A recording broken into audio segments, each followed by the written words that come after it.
Meditation 3. Concerning God, that He exists. I will now shut my eyes, stop up my ears, and withdraw all my senses. I will also blot out from my thoughts all images of corporeal things, or rather, since the latter is hardly possible, I will regard these images as empty, false, and worthless. And as I converse with myself alone and look more deeply into myself, I will attempt to render myself gradually better known and more familiar to myself. I am a thing that thinks, that is to say, a thing that doubts, affirms, denies, understands a few things, is ignorant of many things, wills, refrains from willing, and also imagines and senses. For as I observed earlier, even though these things that I sense or imagine may perhaps be nothing at all outside me, nevertheless I am certain that these modes of thinking, which are cases of what I call sensing and imagining, insofar as they are merely modes of thinking, do exist within me. In these few words I have reviewed everything I truly know, or at least what so far I have noticed that I know. Now I will ponder more carefully to see whether perhaps there may be other things belonging to me that up until now I have failed to notice. I am certain that I am a thinking thing, but do I not therefore also know what is required for me to be certain of anything? Surely in this first instance of knowledge, there is nothing but a certain clear and distinct perception of what I affirm. Yet this would hardly be enough to render me certain of the truth of a thing. If it could ever happen that something that I perceived so clearly and distinctly were false, and thus I now seem able to posit as a general rule that everything I very clearly and distinctly perceive is true. Be that as it may, I have previously admitted many things as wholly certain and evident that nevertheless I later discovered to be doubtful. What sort of things were these? Why, the earth, the sky, the stars, and all the other things I perceived by means of the senses. But what was it about these things that I clearly perceived? Surely the fact that the ideas or thoughts of these things were hovering before my mind, but even now I do not deny that these ideas are in me. Yet there was something else I used to affirm, which, owing to my habitual tendency to believe it, I used to think was something I clearly perceived, even though I actually did not perceive it at all, namely, that certain things existed outside me, things from which those ideas proceeded and which those ideas completely resembled. But on this point I was mistaken, or rather, if my judgment was a true one, it was not the result of the force of my perception. But what about when I considered something very simple and easy in the areas of arithmetic or geometry? For example, that 2 plus 3 make 5 and the like? Did I not intuit them at least clearly enough so as to affirm them as true? To be sure, I did decide later on that I must doubt these things, but that was only because it occurred to me that some God could perhaps have given me a nature such that I might be deceived even about matters that seemed most evident. But whenever this preconceived opinion about the supreme power of God occurs to me, I cannot help admitting that, were he to wish it, it would be easy for him to cause me to err, even in those matters that I think I intuit as clearly as possible with the eyes of the mind. On the other hand, whenever I turn my attention to those very things that I think I perceive with such great clarity, I am so completely persuaded by them that I spontaneously blurt out these words. Let anyone who can do so deceive me, so long as I think that I am something. He will never bring it about that I am nothing, nor will he one day make it true that I never existed, for it is true now that I do exist. Nor will he even bring it about that perhaps 2 plus 3 might equal more or less than 5. Similar items in which I recognize an obvious contradiction. And certainly, because I have no reason for thinking that there is a God who is a deceiver, and of course I do not yet sufficiently know whether there even is a God. The basis for doubting, depending as it does merely on the above hypothesis, is very tenuous and, so to speak, metaphysical. But in order to remove even this basis for doubt, I should at the first opportunity inquire whether there is a God, and if there is, whether or not he can be a deceiver. For if I am ignorant of this, it appears I am never capable of being completely certain about anything else. However, at this stage, good order seems to demand that I first group all my thoughts into certain classes, and ask in which of them truth or falsity properly resides. Some of these thoughts are like images of things. To these alone does the word idea properly apply, as when I think of a man or a chimera, or the sky, or an angel, or a god. Again, there are other thoughts that take different forms. For example, when I will, or fear, or affirm, or deny, there is always something that I grasp as the subject of my thought, yet I embrace in my thought something more than the likeness of that thing. Some of these thoughts are called volitions or effects, while others are called judgments. Now, as far as ideas are concerned, if they are considered alone and in their own right, without being referred to something else, they cannot, properly speaking, be false. For whether it is a sheep, goat, or a chimera that I am imagining, it is no less true that I imagine the one than the other. Moreover, we need not fear that there is falsity in the will itself or in the effects, for though I can choose evil things or even things that are utterly non-existent, I cannot conclude from this that it is untrue that I do choose these things. Thus, there remain only judgments in which I must take care not to be mistaken. Now, the principal and most frequent error to be found in judgments consists in the fact that I judge that the ideas which are in me are similar to or in conformity with certain things outside me. Obviously, if I were to consider these ideas merely as certain modes of my thought, and were not to refer them to anything else, they could hardly give me any subject matter for error. Among these ideas, some appear to me to be innate, some adventitious, and some produced by me. For I understand what a thing is, what truth is, what thought is, and I appear to have derived this exclusively from my very own nature. But say I am now hearing a noise, or looking at the sun, or feeling the fire. Up until now I judged that these things proceeded from certain things outside me. And finally, that sirens, hippogriffs, and the like are made by me. Or perhaps I can even think of all these ideas as being adventitious, or as being innate, or as fabrications, for I have not yet clearly ascertained their true origin. But here I must inquire particularly into those ideas that I believe to be derived from things existing outside me. Just what reason do I have for believing that these ideas resemble those things? Well, I do seem to have been so taught by nature. Moreover, I do know from experience that these ideas do not depend upon my will, nor consequently upon myself, for I often notice them even against my will. Now, for example, whether or not I will it, I feel heat. It is for this reason that I believe this feeling or idea of heat comes to me from something other than myself, namely from the heat of the fire by which I am sitting. Nothing is more obvious than the judgment that this thing is sending its likeness rather than something else into me. I will now see whether these reasons are powerful enough.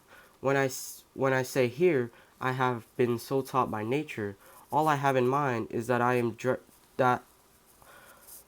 all I have in mind is that I am driven by a spontaneous impulse to believe this, and not that some light of nature is showing me that it is true.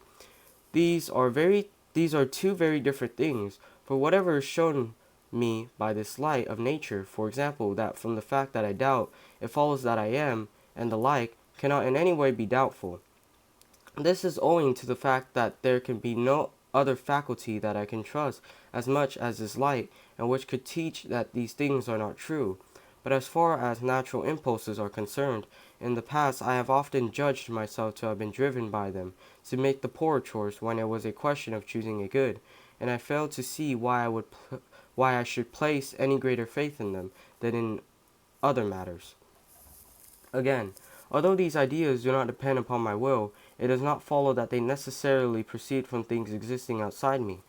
For just as these impulses about which I spoke just now seem to be different from my will, even though they are in me, so too perhaps there is also in me some other faculty, one not yet sufficiently known to me, which produces these ideas, just as it has always seemed up to now that ideas are formed in me without any help from external things when I am asleep. And finally, even if ideas did proceed from things other than myself, it does not therefore follow that they must resemble those things. Indeed, it seems I have frequently noticed a vast difference in many respects. For example, I find within myself two distinct ideas of the sun. One idea is drawn, as it were, from the senses. Now, it is this idea which, of all those that I take to be derived from outside me, is most in need of examination. By means of this idea, the sun appears to me to be quite small, but there is another idea, one derived from astronomical reasoning, that is, it is elicited from certain notions that are innate in me, or else is fashioned by me in some other way. Though this idea the sun is shown to be several times larger than the earth, both ideas surely cannot resemble the same sun existing outside me, and reason convinces me that the idea that seems to have emanated from the sun itself from so close is the very one that least resembles the sun. All these points demonstrate sufficiently that up to this point it was not a well-founded judgment, but only a blind impulse that formed the basis of my belief that things existing outside me send ideas or images of themselves to me through the sense organs or by some other means. But still another way occurs to me for inquiring whether some of the things of which there are ideas in me do exist outside me. In so far as these ideas are merely modes of thought, I see no inequality among them. They all seem to proceed from me in the same manner. But in so far as one idea represents one thing and another idea another thing, it is obvious that they do differ very greatly from one another. Unquestionably, those ideas that display substances to me are something more and, if I may say so, contain within themselves more objective reality than those which represent only modes or accidents. Again, the idea that enables me to understand a supreme deity, eternal, infinite, omniscient, omnipotent, and creator of all things other than himself, clearly has more objective reality within it than do those ideas through which finite substances are displayed. Now, it is indeed evident by the light of nature that there must be at least as much reality in the efficient and total cause as there is in the effect of that same cause. For whence, I ask, could an effect get its reality if not from its cause? And how could the cause give that reality to the effect unless it is also possessed that reality? Hence, it follows that something cannot come into being out of nothing, and also that what is more perfect, that is, what contains in itself more reality, cannot come into being from what is less perfect. But this is manifestly true not merely for those effects whose reality is actual or formal, but also for ideas in which only objective reality is considered. For example, not only can a stone which did not exist previously not now begin to exist unless it is produced by something in which there is, either formally or eminently, everything that is in the stone, nor heat be introduced into a subject which was not already hot unless it is done by something that is of at least as perfect an order as heat. And the same for the rest. But it is also true that there can be in me no idea of heat, or of a stone, unless it is placed in me by some cause that has at least as much reality as I conceive to be in the heat or in the stone. For though this cause conveys none of its actual or formal reality to my idea, it should not be thought for that reason that it must be less real.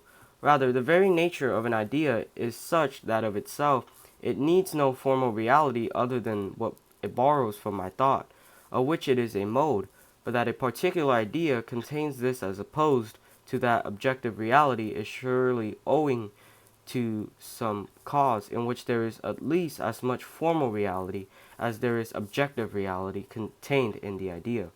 For if we assume that something is found in the idea that was not in its cause, then the idea gets that something from nothing. Yet as imperfect a mode of being as this is by which a thing exists in the intellect objectively through an idea. Nevertheless, it is plainly not nothing. Hence, it cannot get its being from nothing. Moreover, even though the reality that I am considering in my ideas is merely objective reality, I ought not on that account to suspect that there is no need for the same reality to be formally in the causes of these ideas, but that it suffices for it to be in them objectively. For just as the objective mode of being belongs to ideas by their very nature, so the formal mode of being belongs to the causes of ideas, at least to the first and preeminent ones, by their very nature, and although one idea can perhaps issue from another, nevertheless no infinite regress is permitted here. Eventually, some first idea must be reached whose cause is a sort of archetype that contains formally all the reality that is in the idea merely objectively.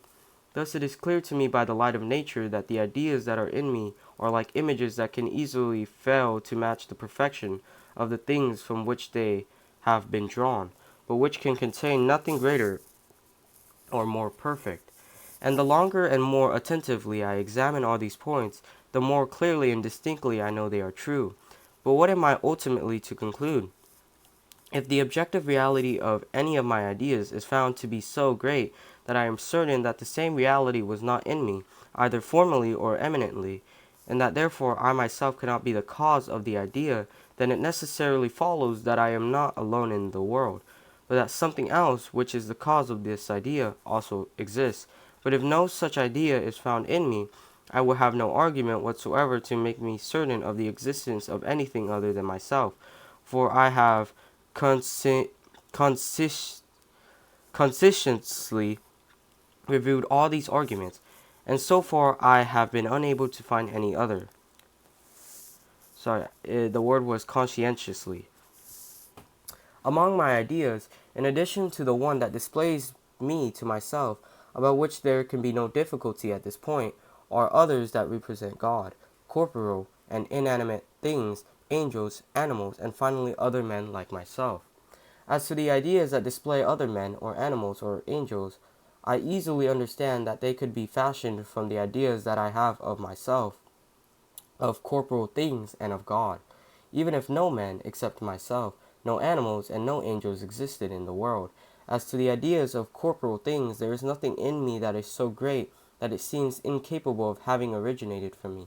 For if I investigate them thoroughly, and examine each one individually in the way I examined the idea of wax yesterday, I notice that there are only a very few things in them that I perceive clearly and distinctly, namely size or extension in length, breadth and depth, shape, which arises from the limits of this extension, position, which various things possessing shape have in relation to one another, and motion or alteration in position. To these can be added substance, duration, and number.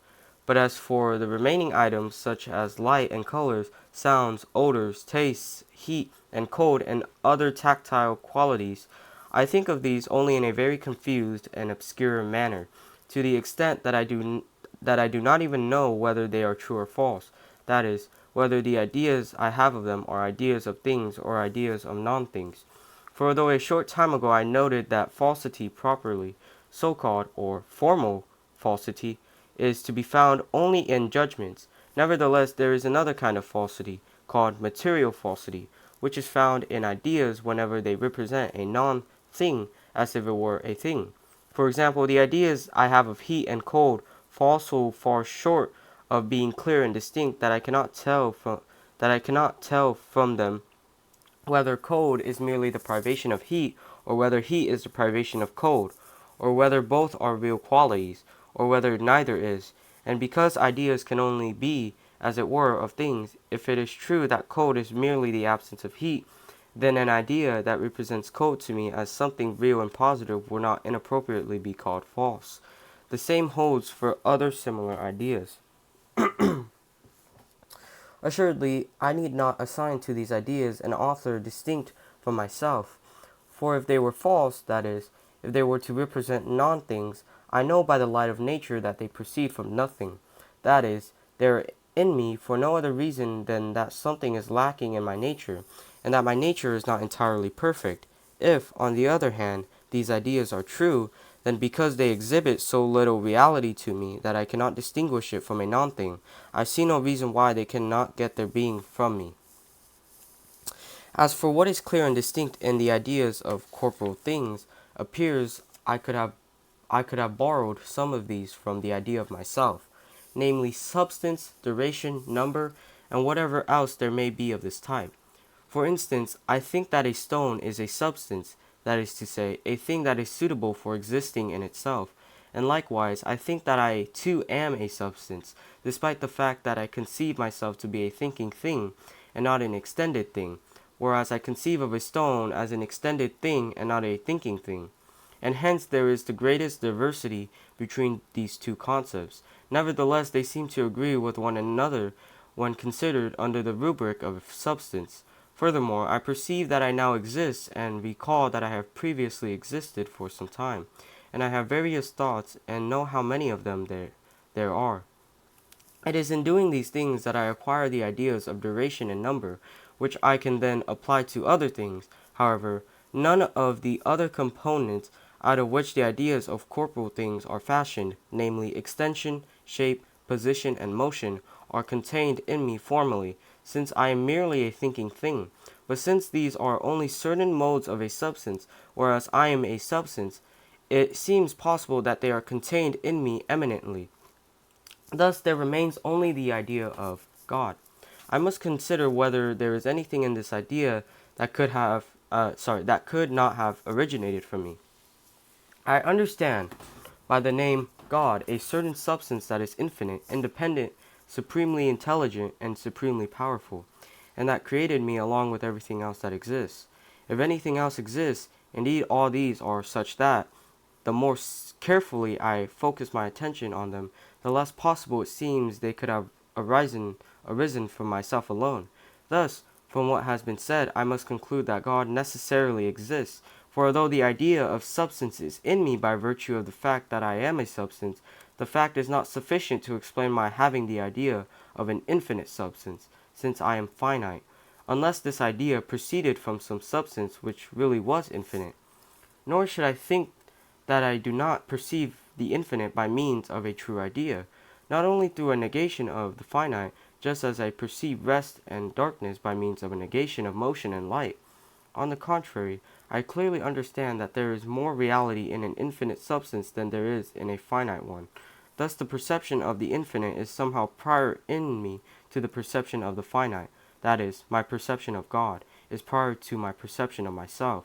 For how would I understand that I doubt and that I desire, that is, that I lack something and that I am not wholly perfect, unless there were some idea in me of a more perfect being, by comparison with which I might recognize my defects?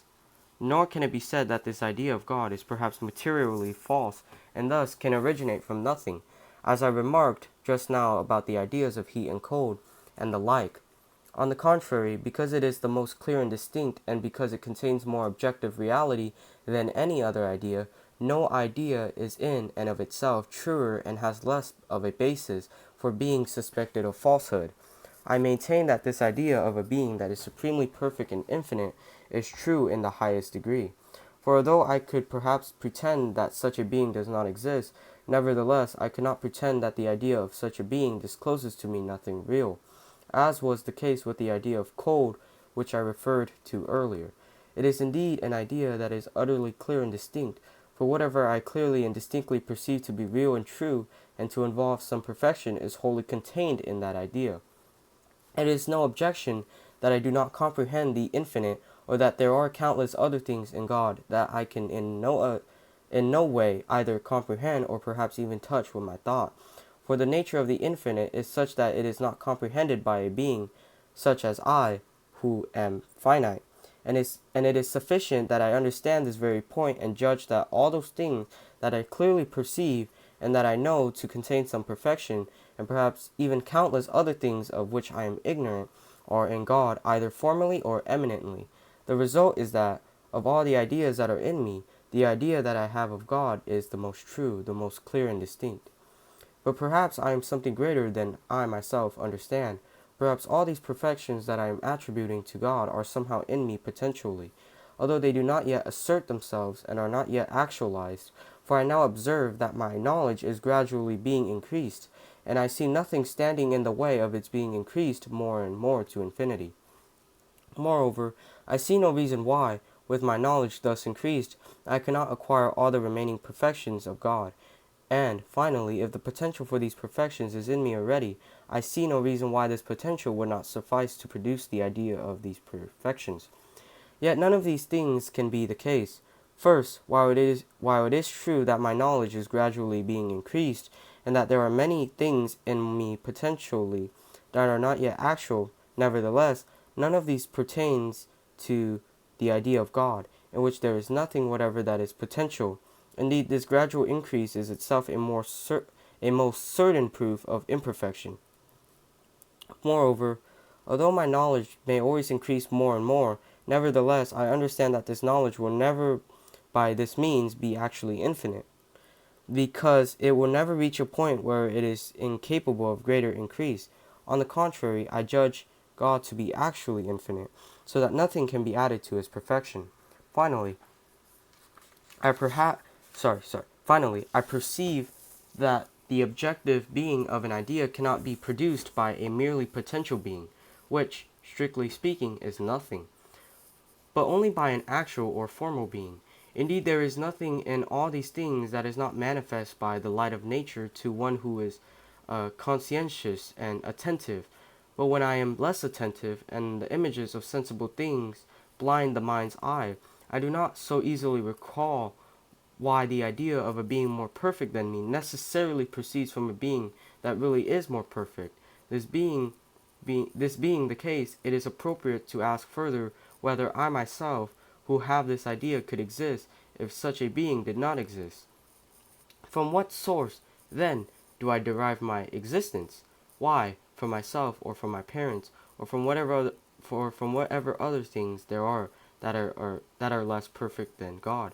For nothing more perfect than God, or even as perfect as God, can be thought or imagined. But if I got my being from myself, I could not doubt, nor would I desire, nor would I lack anything at all, for I would have given myself all the perfections of which I have some idea. In so doing, I myself would be God. I must not think that the things I lack could perhaps be more difficult to acquire than the ones I have now.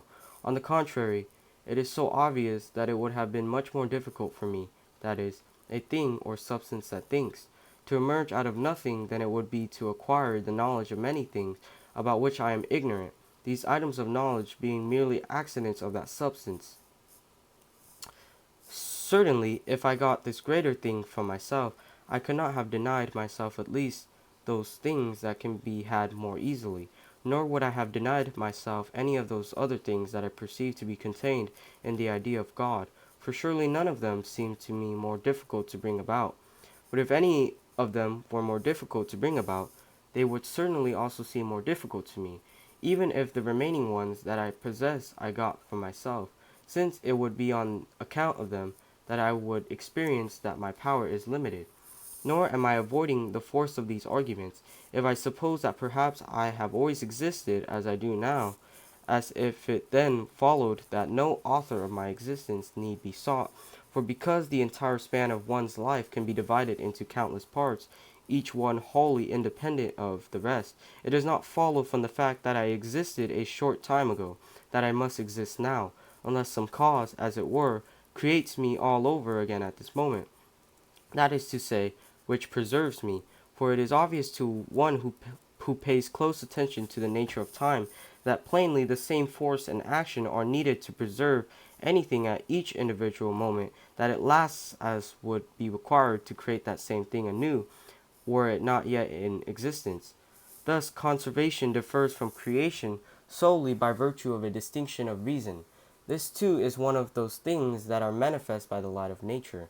Therefore, I must now ask myself whether I possess some power by which I can bring it about that I myself, who now exist, will also exist a little later on. For since I am nothing but a thinking thing, or at least since I am now dealing simply and precisely with that part of me which is a thinking thing, if such a power were in me, then I would certainly be aware of it. But I observe that there is no such power, and from this very fact I know most clearly that I depend upon some being other than myself. But perhaps this being is not God, and I have been produced either by my parents or by some other causes less perfect than God. On the contrary, as I said before, it is obvious that there must be at least as much in the cause as there is in the effect. Thus, regardless of what it is that eventually is assigned as my cause, because I am a thinking thing and have within me a certain idea of God, it must be granted that what caused me is also a thinking thing, and it too has an idea of all the perfections which I attribute to God. And I can again inquire of this cause whether it got its existence from itself or from another cause. For if it got its existence from itself, it is evident from what has been said that it is itself God, because having the power of existing in and of itself, it unquestionably also has the power of actually possessing all the perfections of which it has in itself an idea, that is, all the perfections that I conceive to be in God.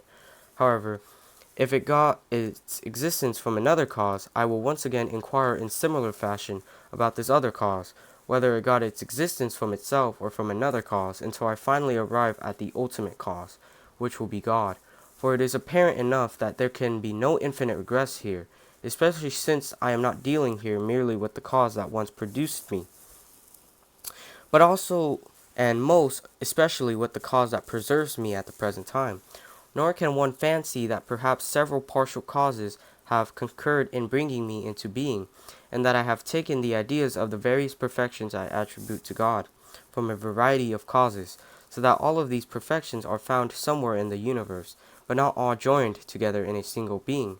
God, on the contrary, the unity, the simplicity, that is, the inseparability of all those features that are in God, is one of the chief perfections that I understand to be in him. Certainly, the idea of the unity of all his perfections could not have been placed in me by any cause from which I did not also get the ideas of the other perfections, for neither could some cause have made me understand them joined together and inseparable from one another, unless it also caused me to recognize what they were. Finally, as to my parents, even if everything that I ever believed about them were true, still it is certainly not they who preserved me, nor is it they who in any way brought me into being, in so far as I am a thinking thing. Rather, they merely placed certain dispositions in the matter which I judged to contain me, that is, a mind, which now is the only thing I take myself to be, and thus there can be no difficulty here concerning my parents. Indeed, I have no choice but to conclude that the mere fact of my existing and of there being in me an idea of a most perfect being, that is, God, demonstrates most evidently that God too exists. All that remains for me is to ask how I received this idea of God, for I did not draw it from the senses. It never came upon me unexpectedly, as is usually the case with the ideas of sensible things, when these things present themselves, or seem to present themselves, to the external sense organs. Nor was it made by me, for I plainly can neither subtract anything from it nor add anything to it. Thus, the only option remaining is that this idea is innate in me, just as the idea of myself is innate in me. To be sure, it is not astonishing that in creating me, God should have endowed me with this idea, so that it would be like the mark of the craftsman impressed upon his work, although this mark need not be something distinct from the work itself. But the mere fact that God created me makes it highly plausible that I have somehow been made in his image and likeness, and that I perceive this likeness, in which the idea of God is contained, by means of the same faculty by which I perceive myself, that is, when I turn the mind's eye toward myself, I understand not only that I am something incomplete and dependent upon another, something aspiring indefinitely for greater and greater or better being, or better things, but also that the being on whom I depend has in himself all those greater things, not merely indefinitely and potentially, but infinitely and actually, and thus that he is God. The whole force of the argument rests on the fact that I recognize that it would be impossible for me to exist, being of such a nature as I am, namely, having in me the idea of God, unless God did in fact exist. God, I say, that same being, the idea of whom is in me, a being having all those perfections that I cannot comprehend, but can somehow touch with my thought, and a being subject to no defects whatever. From these considerations, it is quite obvious that he cannot be a deceiver, for it is manifest by the light of nature that all fraud and deception depend on some defect. But before examining this idea more closely and at the same time inquiring into other truths that can be gathered from it, at this point I want to spend some time contemplating this God, to ponder his attributes, and, so far as the eye of my darkened mind can take me, to gaze upon, to admire, and to adore the beauty of this immense light. For just as we believe by faith that the greatest felicity of the next life consists solely in this contemplation of the divine majesty, so too we now experience that from the same contemplation, although it is much less perfect, the greatest pleasure of which we are capable in this life can be perceived. Wow, that is the end of meditation 3. Whoa, that was really good.